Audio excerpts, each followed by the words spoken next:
გლდანში ახალი რეკრეაციული სივრცე მოეწყო პროექტის ფარგლებში მოსახლეობასთან შეთანხმებით. უკანონო შემოღობებისა და ავტოფარეხების დემონტაჟი განხორციელდა. პროექტისთვის გამგეობის ბიუჯეტიდან 1,73,000-ზე მეტი ლარი დაიხარჯა. მარიამ მელაშვილის რეპორტაჟი.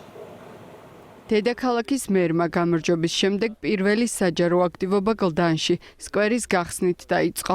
მეოთხე მიკრორაიონში უკანონო დაშენებული ფარეხებისა და შემოღობილი ტერიტორიის ადგილას ახლა მოსასვენებელი სივრცეა. 100 და 112 კორპუსების მიმდებარე 8000 კვადრატულ მეტრ ფართობზე. სამუშაო 4 თვე გაგრძელდა. Თუდი მდგომარეობა იყო, საერთოდ აქეთ ვერ გამოვდიოდით და ეხლა რაც გაკეთდა, სულ აქეთ ვართ, ბავშვებიც ძალიან ხალისობენ. მეოთხე მიკრორაიონის ხალხი ძალიან კმაყოფილები ვართ.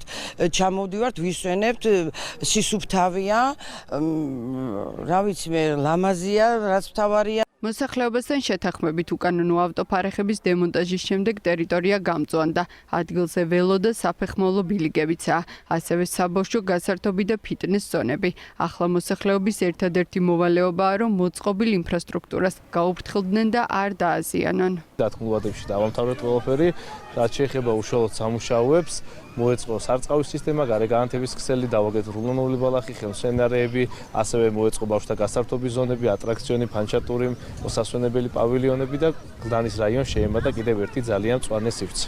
დედაქალაქის მერიამ ფარეხების აღების შემდეგ გლდანის რაიონში არაერთი სკვერი მოაწყო. მთავარი პრიორიტეტი კი მერიისთვის ისევ ისრჩება, რომ უკანონო ავტოფარეხების ადგილზე თანამედროვე ინფრასტრუქტურა და ურბანული სივრცეები გაკეთდეს.